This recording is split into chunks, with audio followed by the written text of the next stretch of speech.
Saia daqui agora mesmo ou chamo a segurança. João Ribeiro bateu o braço de sua cadeira de rodas com fúria. A menina que havia aparecido do nada em seu escritório particular não se moveu nem um centímetro. Tinha o cabelo sujo, a roupa rasgada e as bochechas manchadas de terra. Mas seus olhos, esses olhos, o olhavam com uma determinação que o desconcertava. Papai, preciso falar com você, disse ela com voz firme.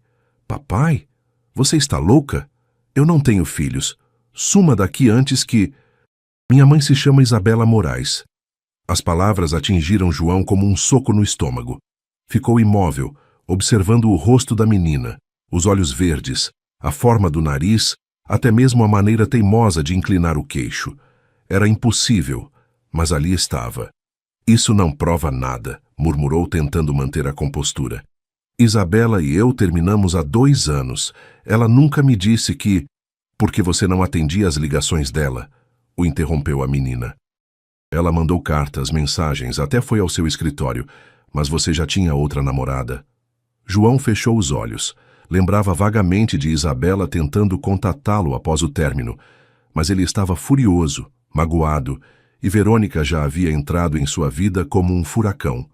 Havia ignorado tudo que viesse de Isabela. Como você se chama? Perguntou finalmente. Emília. Emília Moraes. Tenho 7 anos. 7 anos. João fez cálculos rápidos. As datas coincidiam perfeitamente. Mesmo que você fosse minha filha, o que não está provado, o que está fazendo aqui? Como entrou? Emília deu de ombros. Subi no elevador quando o homem de terno não estava olhando. Preciso da sua ajuda. Minha mãe está muito doente. Se precisa de dinheiro para médicos, posso dar alguma coisa, mas... Não quero seu dinheiro, cortou Emília com uma força que o surpreendeu. Quero que venha comigo ao hospital, que a veja, que fale com ela. Não posso fazer isso. Isabela e eu... Minha mãe vai morrer. A simplicidade brutal dessas palavras deixou João sem resposta.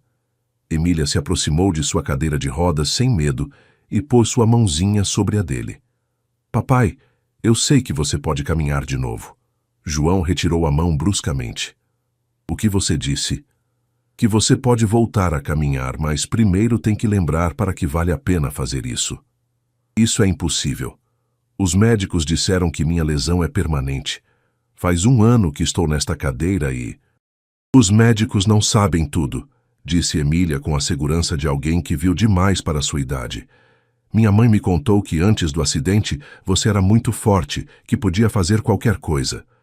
Sua mãe fala demais. Também me disse que depois do acidente você ficou muito triste e que quando as pessoas ficam muito tristes, o corpo desiste. João a olhou fixamente. Era uma criança, mas havia algo em suas palavras que o inquietava. Por que você acredita que posso caminhar? Porque ontem sonhei com você. Estava em pé carregando minha mãe para subir num carro bonito e os 2 pareciam felizes. Os sonhos não são reais, menina. Às vezes são, respondeu Emília. Quando a gente sonha com muita força. Fez-se um silêncio tenso. João observou a menina que dizia ser sua filha. Ela tinha razão sobre os olhos. Eram idênticos aos de Isabela. E também tinha essa mesma maneira de falar direta e sem rodeios. Onde está sua mãe? Perguntou finalmente. No Hospital das Clínicas, no quarto 204. Faz 3 dias que não acorda. E quem cuida de você? Eu me cuido sozinha, mas agora preciso que você me ajude a cuidar dela. João sentiu uma pressão estranha no peito. Fazia 1 ano que não sentia nada parecido com responsabilidade ou preocupação por outra pessoa. Emília, escute bem. Mesmo que você fosse minha filha, eu não sou a pessoa que você precisa. Olhe para mim. Estou quebrado. Não consigo nem cuidar de mim mesmo. Mas poderia tentar. Não. Por quê? Porque coisas quebradas não se consertam. Emília o olhou com uma tristeza que não deveria existir nos olhos de uma criança de 7 anos. Minha mãe diz que você era diferente antes, que era bom. Sua mãe se engana, eu nunca fui bom. Então por que quando olho para você sinto que estou em casa? A pergunta atingiu João mais forte que qualquer acusação. Ficou sem palavras, olhando para esta criança que havia aparecido do nada, dizendo ser sua filha e prometendo milagres impossíveis. Papai, disse Emília suavemente, vai me ajudar ou não? Está bem, levo você ao hospital, mas só para que veja que está enganada sobre mim. João manobrou sua cadeira de rodas até o elevador privativo, enquanto Emília caminhava ao seu lado, sem dizer palavra. O silêncio se manteve durante toda a viagem no BMW adaptado que seu motorista dirigia. Senhor Ribeiro, tem certeza de ir ao Hospital das Clínicas? Perguntou Roberto olhando-o pelo espelho retrovisor. Sim, Roberto, e não faça perguntas. Quando chegaram, João percebeu que fazia mais de 1 ano que não pisava num hospital. O cheiro de desinfetante e o som das máquinas o transportaram imediatamente aos seus próprios dias de internação após o acidente. Por aqui, disse Emília, tomando o controle da cadeira sem pedir permissão. O Hospital das Clínicas era um lugar triste e sobrecarregado. Os corredores estavam cheios de gente esperando. Famílias inteiras acampadas no chão com sacolas plásticas cheias de comida caseira. João se sentiu desconfortável sob os olhares curiosos que atraía sua cadeira de rodas cara e sua roupa elegante. Quarto 204, murmurou Emília quando chegaram ao 2º andar. A porta estava entreaberta. João empurrou sua cadeira para frente e se inclinou para ver. O que viu o deixou sem fôlego. Isabela estava deitada numa cama estreita, conectada a vários tubos e monitores. Sua pele tinha uma cor amarelada e parecia mais magra do que ele lembrava, mas mesmo doente, continuava sendo linda. O cabelo castanho emoldurava seu rosto pálido, e suas mãos descansavam sobre um cobertor gasto. Mamãe, sussurrou Emília correndo até a cama. Trouxe o papai. João se aproximou lentamente. Uma parte dele queria fugir, mas outra parte, uma que havia estado adormecida por meses, o empurrava para a frente. Isabela, disse suavemente. Ela abriu os olhos devagar. Quando o viu, um sorriso fraco apareceu em seus lábios. João, você veio. Emília me disse que estava doente. Ela te disse também que é sua filha? O momento que João havia temido finalmente chegou. Olhou Isabela nos olhos procurando algum engano, mas só encontrou cansaço e honestidade. É verdade? Sim, tentei te contar. Liguei centenas de vezes. Fui ao seu escritório 3 vezes, mas Verônica nunca me deixou subir. João fechou os olhos. Lembrava das ligações insistentes de Isabela após o término. Verônica lhe havia dito que era uma ex-ressentida, que não o deixaria em paz, e ele havia acreditado em cada palavra. Por que não insistiu? Porque tinha orgulho, respondeu Isabela com um sorriso triste. E porque pensei que se você não queria estar comigo, também não ia querer estar com sua filha. Isabela, você não precisa explicar nada, já passou. Emília pegou a mão de sua mãe e a apertou. Mamãe, conte ao papai o que os doutores disseram. Isabela olhou sua filha com olhos preocupados. Emília, não é preciso que... Conte, insistiu a menina. Isabela suspirou e olhou para João. Tenho insuficiência renal. Preciso de um transplante, mas não tenho plano de saúde e os tratamentos são muito caros. Quanto tempo você tem? Os doutores dizem que talvez umas semanas, 1 mês se eu tiver sorte. João sentiu como se alguém tivesse tirado o ar de seus pulmões. Olhou para Emília, que observava sua mãe com uma mistura de amor e terror. Quanto custa o tratamento? João, não vim aqui para pedir dinheiro.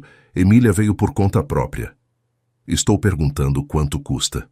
Isabela trocou um olhar com sua filha antes de responder. O transplante custa cerca de R$500 mil, mas primeiro preciso de diálise e outros tratamentos. No total, talvez 1 milhão. Para João, R$1 milhão era o que gastava numa festa de negócios, mas para Isabela era impossível. Você está na lista de espera para um doador? Sim, mas pode demorar anos. Não tenho tanto tempo. Eu posso ser doador, disse João de repente. O quê? Posso doar um dos meus rins. Somos compatíveis, não é? Isabela o olhou surpresa. Não sei. Teríamos que fazer exames. Mas, João, você não precisa fazer isso. Sim, preciso fazer. Por quê? João olhou para Emília, que o observava com olhos cheios de esperança. Porque ela é minha filha. E você Você foi a única mulher que me amou de verdade. As lágrimas começaram a rolar pelas bochechas de Isabela. João, se passaram 2 anos. Você tem outra vida agora. Não, não tenho nada. Estive morto desde o acidente, Isabela. Mas agora talvez tenha uma razão para tentar viver de novo. Emília se aproximou da cadeira de rodas e pegou a mão de João. Viu, mamãe? Te disse que o papai era bom. Isabela sorriu através das lágrimas. Sim, meu amor, você tinha razão. Doutor Mendonça, preciso fazer os exames de compatibilidade para a doação de rim o mais rápido possível. João havia ligado para seu médico particular desde o hospital. Do outro lado da linha, o doutor parecia confuso. Senhor Ribeiro, tem certeza? Sua condição atual não é ideal para uma cirurgia maior. Além disso, teria que avaliar se... Doutor, faça os exames hoje. Está bem, venha ao meu consultório esta tarde, mas antes preciso perguntar algo. Já considerou retomar a fisioterapia? João olhou para Emília, que estava sentada no chão do corredor do hospital, desenhando num caderno gasto. Por que pergunta isso? Porque vi casos onde um propósito forte ajuda na recuperação, e você acabou de encontrar um poderoso. Depois de desligar, João se aproximou de Emília. O que você desenha? Nossa casa, respondeu ela sem levantar o olhar. Olha, aqui está você, aqui está minha mãe e aqui estou eu, e tem um jardim grande onde podemos brincar. O desenho era simples, mas detalhado. 3 figuras de palito de mãos dadas na frente de uma casa, com janelas amarelas e flores no jardim. Emília, onde você tem morado desde que sua mãe ficou doente? Com a Dona Maria, a vizinha. Mas ela tem muitos netos e não tem espaço. Às vezes durmo no hospital. João sentiu uma pontada de culpa. Sua filha havia estado praticamente na rua enquanto ele se consumia em autopiedade. Isso vai acabar. Esta noite você vem comigo. Emília levantou o olhar do desenho. Sério? Sério. E quando sua mãe sair do hospital, ela também pode vir. Pode mesmo? Emília sorriu e continuou desenhando. Papai, pode me levar a um lugar? Onde? Quero que conheça alguém. 1 hora depois, João se encontrava numa pequena clínica de reabilitação no centro da cidade. O lugar era modesto, mas limpo, cheio de equipamentos de exercício e colchonetes. Marco Hernandes? Perguntou uma recepcionista. Sim, diga que veio João Ribeiro. Em poucos minutos, apareceu um homem de uns 40 anos, forte e com barba. Quando viu João, sua expressão mudou. O que faz aqui, João? Preciso falar com você. Não temos nada para conversar. Já disse que não podia continuar trabalhando com você. Eu sei, mas as coisas mudaram. Marco olhou para Emília, que observava tudo com curiosidade. Quem é ela? Minha filha. Não sabia que tinha uma filha. Eu também não sabia até hoje. Marco suspirou e os convidou para entrar em seu consultório. João, da última vez que nos vimos, você me disse que não queria continuar com a terapia, que era perda de tempo. Estava errado. O que te fez mudar de ideia? João olhou para Emília, que havia se sentado numa cadeira e balançava as pernas. Ela me disse que posso voltar a caminhar, e pela primeira vez em 1 ano quero acreditar. Marco estudou o rosto de João. Como fisioterapeuta, havia aprendido a ler seus pacientes. O desespero que vira nos olhos do empresário 6 meses atrás já não estava ali. Você sabe o que isso significa? Meses de trabalho duro, dor. E talvez não consiga mais que alguns passos. Eu sei. Por quê? Porque agora tenho uma razão para tentar. Marco olhou para Emília. Você acredita que seu pai pode caminhar? Sim, respondeu ela sem hesitar. Mas ele também tem que acreditar. E você acredita, João? João demorou um momento para responder. Fazia tanto tempo que não tinha esperança em nada. Quero acreditar. Isso é suficiente para começar, disse Marco. Mas tenho uma condição. Qual? Quero que me conte a verdade sobre por que quer caminhar. Não me venha com histórias bonitas. João respirou fundo. Porque minha filha está me vendo, e porque a mulher que amo está morrendo, e porque pela primeira vez em 1 ano não quero estar morto em vida. Marco assentiu lentamente. Está bem, começamos amanhã. 6 da manhã. Tão cedo? Se quer milagres, tem que trabalhar por eles. Naquela noite, João instalou Emília num dos quartos de hóspedes de seu apartamento na Vila Madalena. Enquanto ela tomava banho, ele ligou para Isabela para contar sobre a fisioterapia. Tem certeza de que quer fazer isso? Perguntou ela. Tenho certeza. Isabela, quero perguntar uma coisa. Diga. Você ainda me ama? Houve um silêncio longo do outro lado da linha. João, nunca deixei de te amar. Mas você tem que decidir se quer ser o homem por quem me apaixonei ou o homem em que se transformou depois do acidente. Vou ser melhor que qualquer um desses dois. Espero que sim. Por Emília e por você. Quando desligou, João se dirigiu ao seu quarto. Ao passar pelo quarto de Emília, a escutou falando sozinha. Nossa Senhora, meu papai já está começando a acreditar. Agora ajude ele a caminhar, por favor, e que minha mãe se cure. Amém. João sorriu pela primeira vez em meses. Talvez os milagres fossem possíveis. Talvez só precisassem de um pouco de fé e muito trabalho.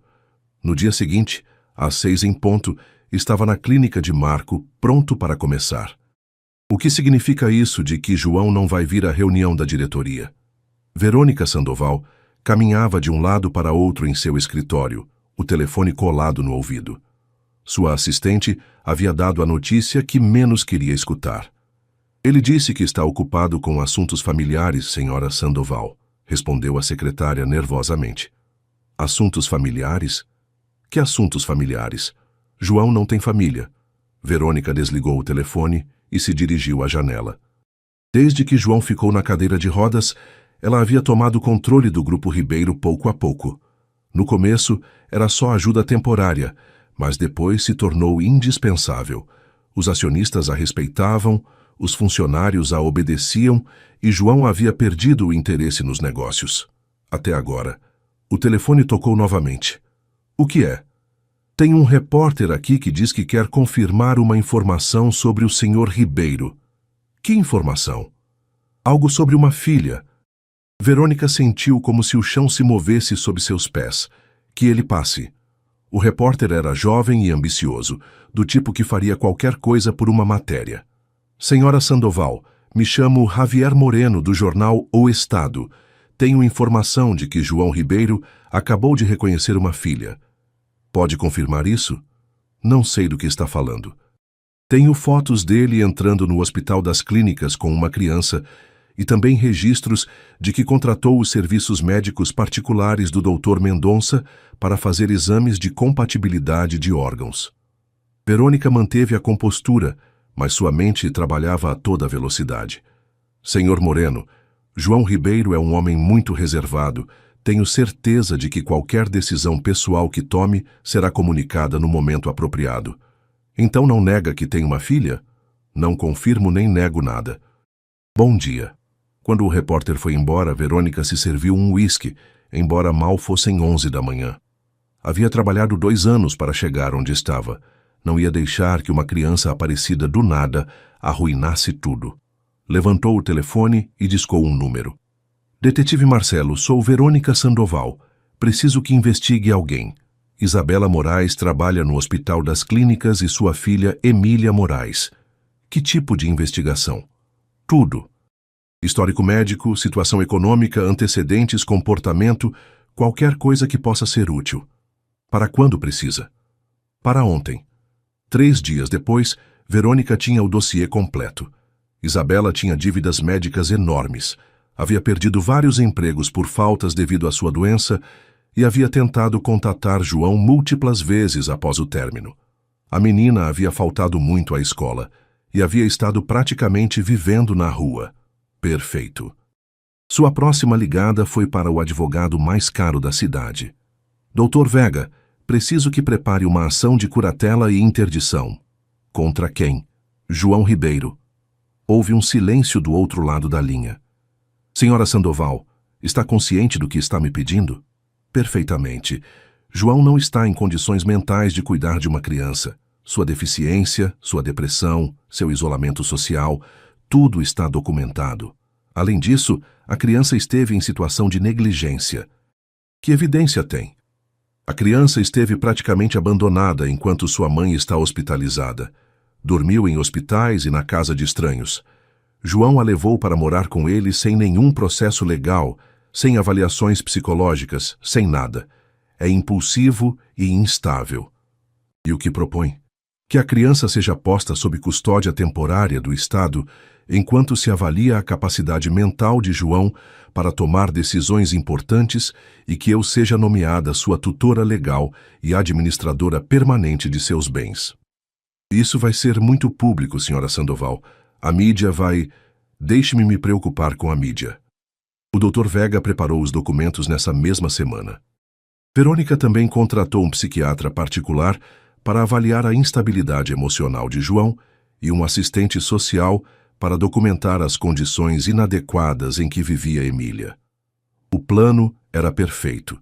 João perderia a custódia de sua filha, seria declarado mentalmente incapaz e ela manteria o controle da empresa. A criança seria enviada a um lar temporário e Isabela se viraria sozinha. Na sexta-feira de manhã, João recebeu a citação judicial. "O que é isso?" perguntou a seu advogado por telefone. "É uma ação de curatela e interdição, João. Alguém está alegando que você não é capaz de cuidar da criança nem de administrar seus próprios assuntos." "Quem?" "Verônica Sandoval." João sentiu uma fúria que não experimentava desde antes do acidente. "Quando é a audiência?" "Segunda-feira que vem." "João, isso é sério. Se o juiz determinar que você não é apto, pode perder tudo." "Não vou perder minha filha." "Então precisa de um bom advogado. E precisa demonstrar que está estável e que pode caminhar." João olhou para a clínica onde havia estado trabalhando com Marco por 2 semanas. Os progressos eram mínimos. Mal conseguia mover os dedos dos pés e ficar em pé por alguns segundos com ajuda. "Quanto tempo tenho?" 3 dias. "É suficiente." Quando desligou, Emília entrou correndo na sala. "Papai, por que está triste?" "Não estou triste, meu amor. Só preocupado." "Por quê?" João a pegou no colo e a sentou em suas pernas. "Emília, você me quer bem?" "Claro que sim." "E quer ficar comigo?" "Sim." "Por que pergunta isso?" "Porque talvez tenhamos que convencer um juiz de que somos uma família de verdade." Emília o olhou com seus olhos verdes e sorriu. "Papai, nós já somos uma família de verdade. Só temos que mostrar isso aos outros." Na segunda-feira de manhã, o fórum da família estava cheio de repórteres. A notícia de que João Ribeiro tinha uma filha havia se espalhado como pólvora, e agora toda a cidade queria saber o que aconteceria com a custódia. João chegou em sua cadeira de rodas, vestindo seu melhor terno. Ao seu lado, caminhava Emília, também arrumada, com um vestido azul que ele havia comprado especialmente para a ocasião. "Está nervosa?" perguntou em voz baixa. "Um pouquinho, mas você está comigo, então tudo vai dar certo." Do outro lado do corredor, Verônica conversava com seus advogados. Usava um terno cinza muito formal e uma expressão séria. Quando viu João chegar, lhe dirigiu um sorriso frio. "Excelência, chamamos o caso Sandoval versus Ribeiro", anunciou o escrivão. O juiz Martínez era um homem mais velho, com fama de ser justo, mas rigoroso. Revisou os documentos enquanto as partes tomavam seus lugares. "Entendo que esta é uma ação de curatela e interdição. Dr. Vega, como representante da requerente, pode proceder." O advogado de Verônica se levantou com confiança. "Excelência, viemos aqui porque estamos preocupados com o bem-estar de uma menor de idade. Emília Moraes tem vivido em condições inadequadas, e o Sr. Ribeiro, devido à sua condição mental e física, não está capacitado para cuidar dela."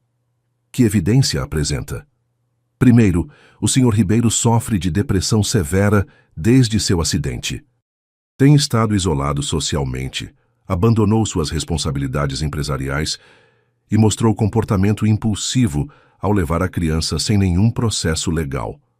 Verônica se levantou para testemunhar. "Excelência, conheci João por 3 anos. Depois do acidente mudou completamente. Se tornou amargo, agressivo e tem tomado medicamentos para a depressão.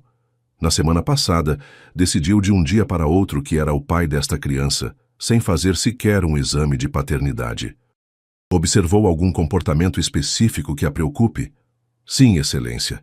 João está prometendo à criança que vai caminhar de novo, o que é medicamente impossível. Está criando falsas esperanças. Também está considerando doar um rim para a mãe da criança, o que demonstra que não está pensando claramente. João cerrou os punhos. Seu advogado tocou seu ombro para acalmá-lo. Além disso, continuou Verônica, a criança tem faltado à escola, dormido em hospitais e na casa de desconhecidos. Precisa de estabilidade, não das fantasias de um homem que não consegue aceitar sua realidade. Quando terminou o testemunho de Verônica, o juiz se dirigiu a João. Senhor Ribeiro, o que tem a dizer sobre essas acusações? João se endireitou em sua cadeira. Excelência, é verdade que não fui um bom homem durante o último ano. O acidente me mudou e me tornei egoísta e amargo. Mas conhecer minha filha me deu uma razão para mudar.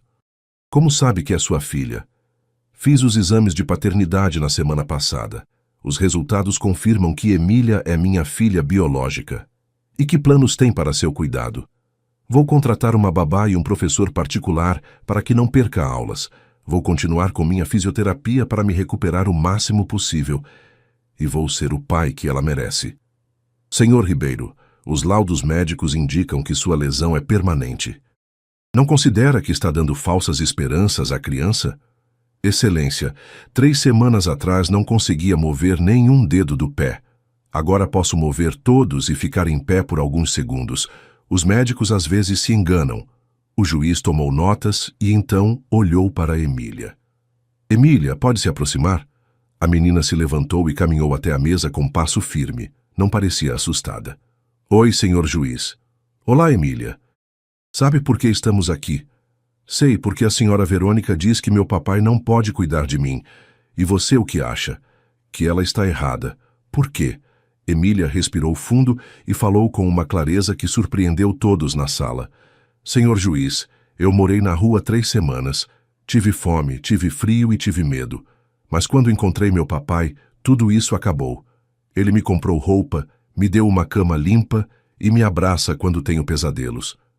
Mas não te preocupa que ele esteja na cadeira de rodas? Não, senhor, porque as pessoas não valem por como caminham, mas por como amam. Um murmúrio percorreu a sala. O juiz levantou a mão pedindo silêncio. Emília, o que você quer? Quero ficar com meu papai e quero que minha mãe se cure e não quero o dinheiro de ninguém. Só quero uma família. Você acredita que seu pai vai caminhar de novo? Sim, senhor, porque ele já começou. O que quer dizer? Emília olhou para João e sorriu. Papai, mostra para eles. João sentiu o coração acelerar. Com muito esforço, pôs as mãos nos braços da cadeira e empurrou para cima. Lentamente, muito lentamente, conseguiu ficar em pé. As pernas tremeram, mas se manteve ereto por quase 10 segundos antes de voltar a se sentar. A sala ficou em silêncio absoluto. Excelência, disse João com voz emocionada, minha filha me devolveu a vida. Não vou permitir que ninguém a tire de mim. O juiz olhou para Verônica, depois para João e finalmente para Emília. Esta corte determina que Emília Moraes fica sob custódia de seu pai, João Ribeiro, caso encerrado. Emília correu até João e o abraçou. Pela primeira vez em mais de 1 ano, João chorou de felicidade. Verônica saiu do fórum com o rosto transfigurado. Os repórteres a cercaram, mas ela os afastou sem dizer palavra. Seu plano havia falhado completamente, e agora João não só tinha sua filha, como também havia demonstrado publicamente que estava melhorando. Naquela noite, trancada em seu escritório, Verônica bebia uísque enquanto revisava os contratos da empresa. Se não podia controlar João legalmente, teria que encontrar outra maneira. Seu telefone tocou.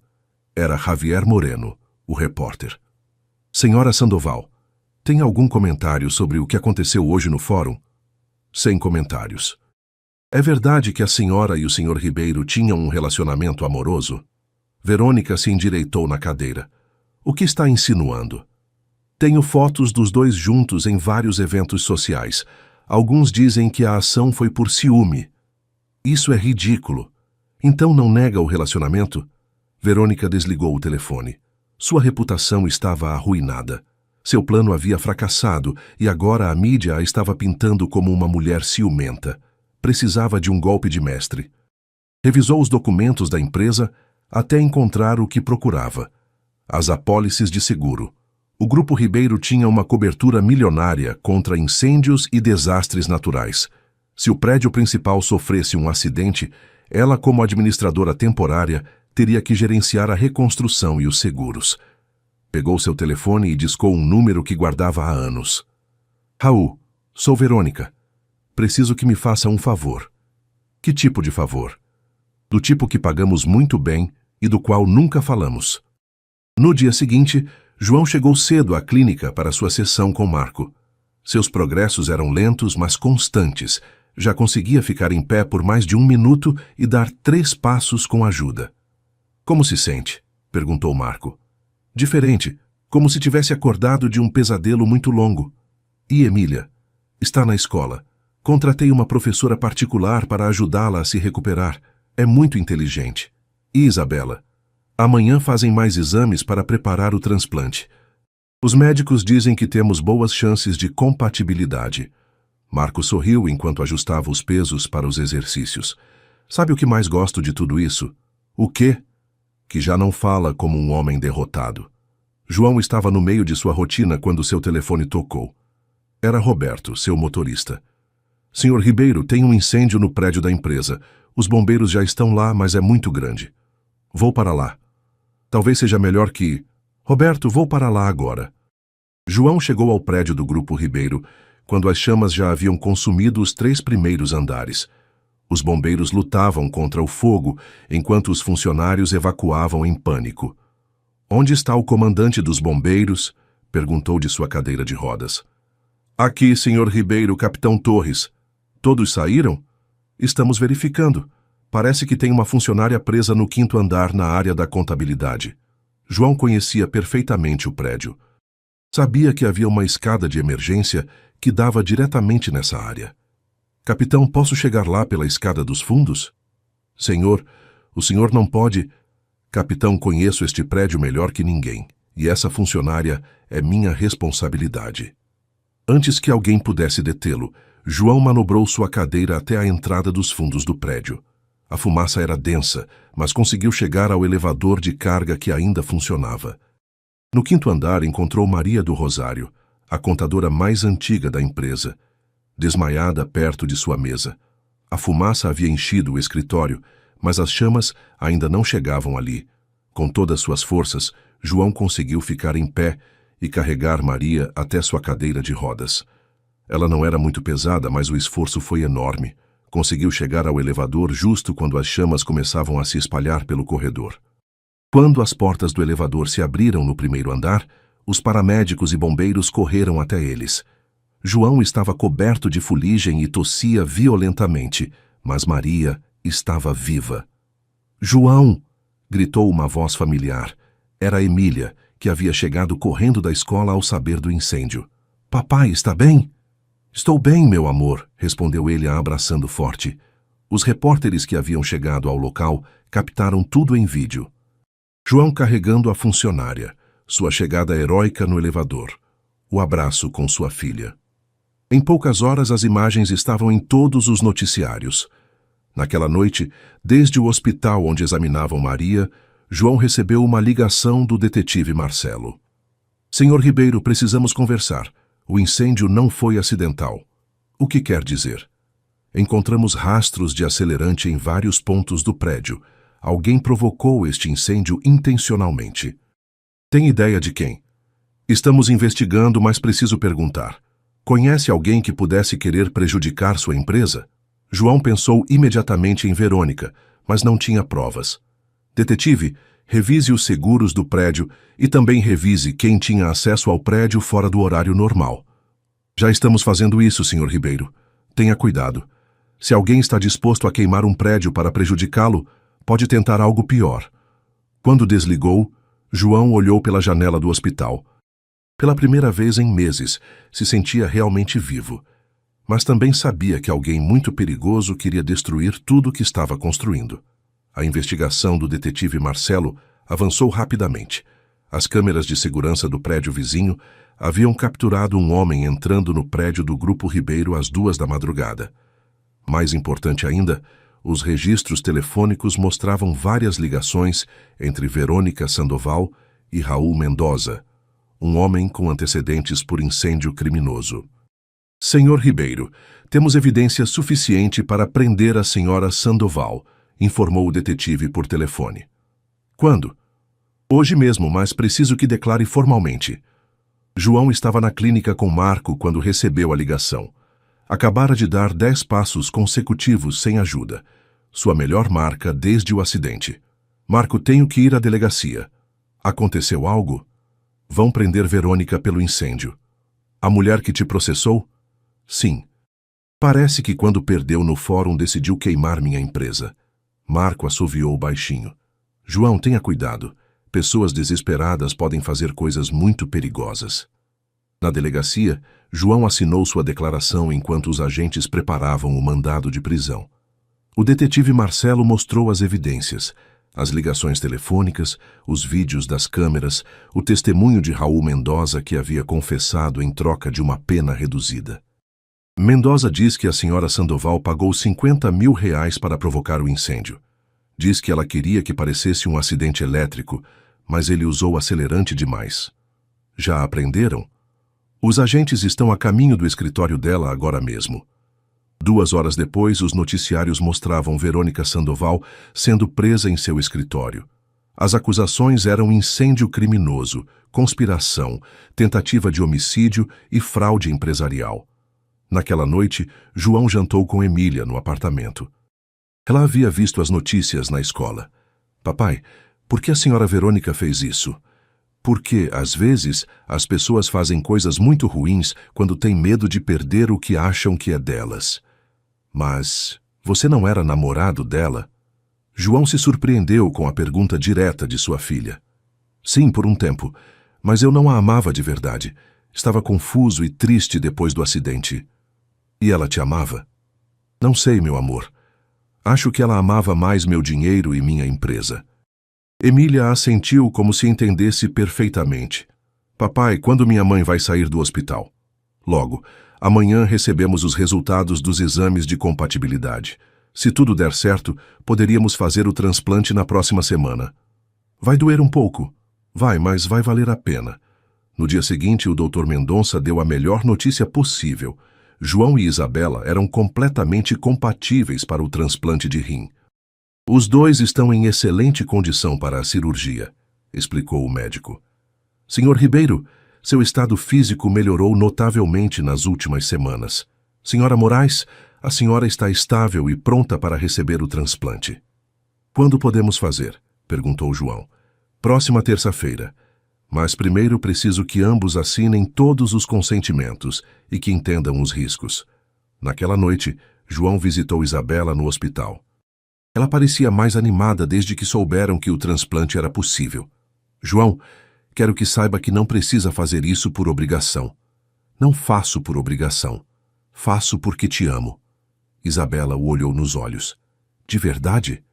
Nunca deixei de te amar, Isabela. Só me perdi por um tempo. E agora quero me casar com você depois do transplante, quando estiver recuperada. Quero que sejamos uma família de verdade. As lágrimas rolaram pelas bochechas de Isabela. Já contou para Emília? Não, queria perguntar a você primeiro. Ela vai ficar muito feliz. O dia do transplante, toda a cidade acompanhou a notícia. João Ribeiro, o empresário que havia perdido tudo e recuperado, doava um rim para salvar a mãe de sua filha. A cirurgia durou 6 horas. Emília esperou no hospital acompanhada por Marco e por Maria, a funcionária que João havia salvado do incêndio. Acha que tudo vai dar certo? Perguntou Maria a Emília. Sim, meu papai é muito forte e minha mãe também. Quando o Dr. Mendonça saiu do centro cirúrgico, tinha um sorriso no rosto. Tudo saiu perfeito. Os dois estão estáveis e em recuperação. Emília gritou de alegria e se abraçou a Marco. Minha família está completa. Uma semana depois, tanto João quanto Isabela estavam em casa se recuperando. A história havia chegado aos meios nacionais. O homem que havia perdido o uso das pernas, mas recuperado o amor, a fé e a esperança. O julgamento de Verônica foi rápido. Com todas as evidências contra ela, foi condenada a 8 anos de prisão por incêndio criminoso e tentativa de homicídio. Justiça, murmurou João quando soube da sentença. Para quem? Perguntou Emília. Para todos, meu amor, para todos. 1 ano depois, João acordou cedo e caminhou até a janela de seu quarto. Lá fora, os jardins do hotel estavam perfeitamente arrumados para a cerimônia. Havia demorado meses para planejar este dia e queria que tudo fosse perfeito. Nervoso? Perguntou Marco, que havia chegado cedo para ajudá-lo a se vestir. Um pouco. Você não ficou nervoso no dia do seu casamento? Estava apavorado, riu Marco. Mas olha, já vão 5 anos e continuo felizmente casado. João vestiu o smoking preto que havia escolhido especialmente para a ocasião. Já não precisava da cadeira de rodas, embora ainda usasse bengalas para caminhar distâncias longas. Os médicos o chamavam de milagre médico, mas ele sabia a verdade. O amor havia sido seu melhor remédio. Sabe o que mais gosto de tudo isso? Disse a Marco enquanto ajustava a gravata. O quê? Que 2 anos atrás pensei que minha vida havia acabado e hoje vou me casar com a mulher que amo e tenho uma filha que me devolveu a esperança. Uma batida na porta os interrompeu. Era Emília, vestida com um lindo vestido rosa e uma coroa de flores no cabelo. Papai está pronto? Minha mãe já está nervosa. Como ela está? Linda, mais linda que nunca. João sorriu. Isabela havia se recuperado completamente do transplante e agora trabalhava meio período como conselheira para famílias em crise no hospital. Havia encontrado sua vocação ajudando outros que passavam por situações difíceis. Emília, posso perguntar uma coisa? Claro, papai. Está feliz que sua mãe e eu vamos nos casar? Papai, estive esperando este dia desde que te conheci. Claro que estou feliz. A cerimônia se realizou no jardim do hotel com vista para o mar. João havia convidado apenas as pessoas mais importantes. Marco e sua família, Maria e alguns funcionários da empresa, o Dr. Mendonça e, claro, Isabela e Emília. Quando começou a música, João pegou suas bengalas e caminhou lentamente até o altar. Cada passo lhe lembrava o caminho que havia percorrido, do desespero à esperança, da solidão ao amor, da rendição à luta. Isabela apareceu no final do corredor radiante em seu vestido branco, simples mas elegante. Ao seu lado caminhava Emília, que servia como sua dama de honra. Quando chegaram ao altar, Emília pegou a mão de seu pai e a de sua mãe e as uniu. Agora sim somos uma família completa, sussurrou. O padre Gonzales, que havia conhecido a família durante o processo de recuperação de Isabela, oficiou a cerimônia. João, Isabela, passaram por muitas provas para chegar até aqui. Enfrentaram a doença, a separação, o desespero, mas o amor os manteve unidos. Quando chegou o momento dos votos, João se dirigiu a Isabela com voz emocionada. Isabela, 2 anos atrás pensei que havia perdido tudo o que me importava, mas você e Emília me ensinaram que as coisas mais valiosas não se podem perder enquanto tivermos fé. Prometo amar você, cuidar de você e ser o marido e o pai que vocês merecem. Prometo me levantar cada dia, agradecido pela segunda chance que me deram. Isabela secou uma lágrima antes de falar. João, eu nunca deixei de acreditar em você, nem mesmo quando você havia deixado de acreditar em si mesmo. Prometo amar você nos dias bons e nos difíceis. Prometo ser sua companheira em tudo que vier, e prometo que nossa família sempre estará unida pelo amor. Quando se beijaram, Emília gritou, finalmente meus pais se casaram. Todos os convidados riram e aplaudiram. João levantou Emília no colo e a beijou na testa. Sabe o que, princesa? O que, papai? Que você foi quem fez tudo isso ser possível.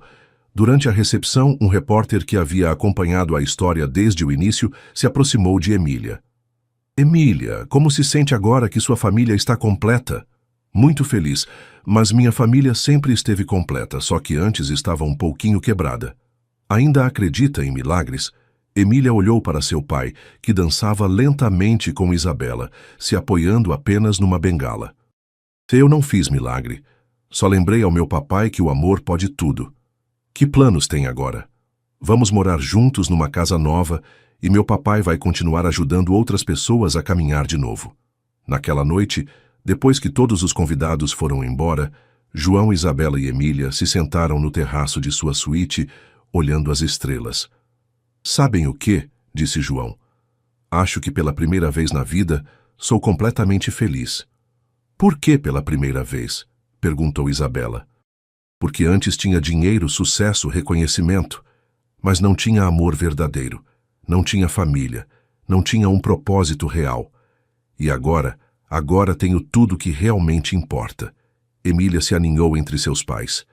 Papai, amanhã vamos começar a construir a fundação? Sim, meu amor. Amanhã começamos a ajudar outras crianças que precisam encontrar suas famílias. Como vai se chamar? João olhou para Isabela, que sorriu e assentiu. Fundação Emília, para sempre lembrarmos que os milagres existem quando temos fé. 5 anos depois. João caminhou sem ajuda até o pódio do auditório principal do Centro de Reabilitação Integral Fundação Emília. À sua frente estavam mais de 200 famílias que haviam sido beneficiadas pelo programa. Bom dia a todos. Meu nome é João Ribeiro e 7 anos atrás estava sentado numa cadeira de rodas, convencido de que minha vida havia terminado. Um aplauso caloroso encheu o auditório. Na primeira fila, Isabela sorria orgulhosa enquanto segurava a mão de Emília, que agora tinha 12 anos e havia crescido até se tornar uma menina segura e brilhante. Hoje estamos aqui para celebrar que a Fundação Emília ajudou mais de 500 famílias a se reunir e proporcionou tratamento gratuito de reabilitação a mais de 1.000 pessoas. Mais aplausos. João olhou para o lado do palco, onde Marcos supervisionava um grupo de fisioterapeutas que trabalhavam com crianças em cadeiras de rodas. Mas quero contar como tudo isso começou com uma menina de 7 anos que apareceu no meu escritório e me disse algo que mudou minha vida para sempre. Posso fazer você caminhar de novo. Emília corou quando todos os olhares se dirigiram a ela. Naquele momento, pensei que estava louca. Os médicos me haviam dito que nunca voltaria a caminhar, mas ela não estava falando só das minhas pernas. Estava falando do meu coração, da minha alma, da minha capacidade de amar. João fez uma pausa e bebeu um pouco de água. Durante estes 5 anos, a Fundação Emília cresceu até ter 3 centros de reabilitação, um programa de reunificação familiar e uma clínica de doação de órgãos. Mas o mais importante é que aprendemos algo fundamental. Os milagres não vêm do céu, vêm do amor. No auditório estavam Maria do Rosário, agora diretora administrativa da Fundação, junto com várias famílias que haviam passado por histórias similares à de João. Quero apresentar algumas das famílias que foram parte do nosso programa. A primeira a subir ao palco foi Maria Gonzalez, uma mulher de 40 anos que caminhava com a ajuda de muletas. 3 anos atrás, tive um acidente de carro e os médicos disseram que nunca voltaria a caminhar. Meu filho de 8 anos não entendia por que sua mãe já não podia brincar com ele. Quando chegamos à Fundação Emília, não só recebi fisioterapia gratuita, como meu filho recebeu apoio psicológico, e eu aprendi que ser uma boa mãe não depende de conseguir correr ou não. Maria olhou para o público onde estava seu filho, que aplaudia emocionado. Hoje posso caminhar. Trabalho aqui como conselheira para outras mães e meu filho me diz que sou sua heroína. O seguinte testemunho foi de Roberto Martínez, um jovem que havia perdido os pais num acidente. Tenho 25 anos e fiquei sozinho cuidando de meus 3 irmãos menores. Não sabia como manter a família unida. A Fundação Emília não só me ajudou a conseguir trabalho, como proporcionou bolsas escolares para meus irmãos e apoio legal para que pudesse ser seu tutor oficial. Depois de vários testemunhos mais, João voltou ao pódio. Cada uma dessas histórias me lembra por que fazemos este trabalho. Porque acreditamos que toda família merece uma segunda chance, que toda pessoa merece acreditar na possibilidade de uma vida melhor. Isabela se levantou de seu lugar e subiu ao palco. Agora tinha título em assistência social e dirigia o programa de reunificação familiar. Quando minha filha me disse que havia encontrado seu pai, pensei que estava fantasiando. João e eu havíamos terminado mal e ele tinha uma vida nova. Mas Emília via algo que nós não conseguíamos ver: o amor que ainda existia entre nós. Hoje, 5 anos depois do nosso reencontro, não só somos uma família feliz, como pudemos ajudar centenas de famílias a encontrar seu próprio caminho para a cura. Finalmente, Emília subiu ao palco. Já não era a menina pequena e desnutrida que havia aparecido no escritório de João. Era uma pré-adolescente segura de si mesma, com planos de estudar medicina para continuar ajudando outros.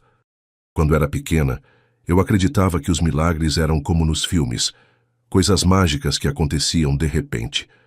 Mas agora sei que os milagres são resultado do trabalho duro, do amor e de nunca desistir. Olhou para seu pai com orgulho. Meu papai não voltou a caminhar por mágica. Trabalhou todos os dias durante meses. Minha mãe não se curou sozinha. Teve uma cirurgia e um tratamento longo, e nossa família não se consertou automaticamente. Tivemos que aprender a ser pacientes, a perdoar e a nos amar incondicionalmente. Mas o mais importante que aprendi é que quando você ajuda outros, sua própria vida se torna maior. Por isso, a Fundação Emília vai continuar crescendo para que mais famílias possam encontrar seu próprio milagre. O evento terminou com todas as famílias cantando juntas. Enquanto João abraçava Isabela e Emília, pensou em quão longe haviam chegado. "Sabe o que, princesa?", disse a Emília. "O que, papai?" "Que você tinha razão desde o princípio. Às vezes os milagres não vêm do céu, vêm do coração." Emília sorriu e abraçou seus pais. "E o melhor de tudo é que nunca se acabam. Sempre há mais milagres esperando que alguém acredite neles."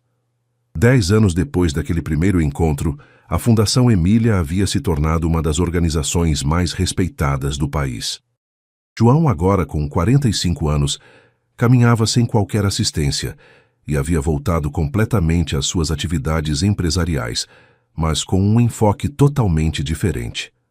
Emília, aos 17 anos, estava no último ano do ensino médio e já havia sido aceita na Faculdade de Medicina da USP. Sua meta era se especializar em medicina de reabilitação para continuar o trabalho da fundação. Isabela dirigia uma rede de centros de apoio familiar que se estendia por 5 estados brasileiros. Sua história de superação a havia convertido numa das assistentes sociais mais reconhecidas do país. "Papai", disse Emília numa tarde de domingo, enquanto revisavam juntos os planos de expansão da fundação. "Você se lembra da primeira pergunta que me fez?" "Qual delas?" "Se eu tinha certeza de que você podia caminhar de novo." João sorriu. "Claro que me lembro.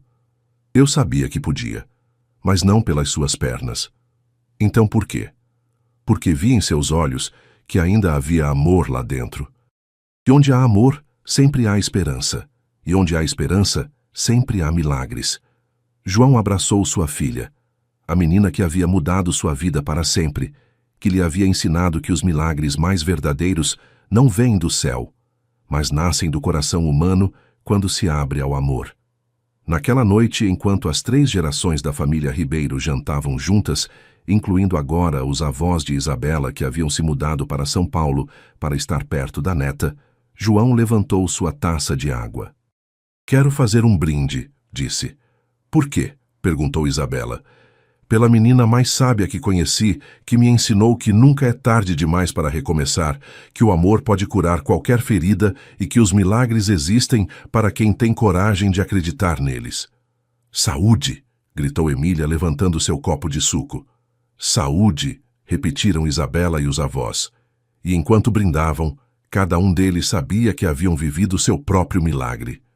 Não o tipo de milagre dos filmes, mas o tipo mais real e poderoso de todos, o milagre do amor que transforma, cura e une para sempre.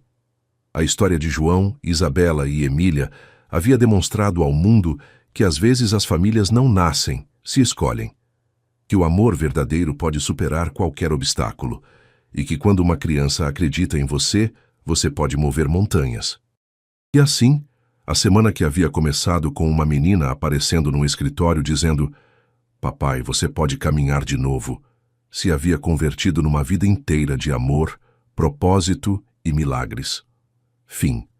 Algumas histórias terminam, outras simplesmente continuam crescendo nos corações de quem as vive. Esta é uma história que não tem fim, porque o amor verdadeiro é eterno. Se esta história tocou seu coração, não esqueça de curtir e compartilhar. Sua participação nos ajuda a continuar contando histórias que inspiram e transformam vidas. Conte nos comentários. Você acredita que o amor pode mover montanhas? De que cidade você está nos assistindo? Sua opinião é muito importante para nós.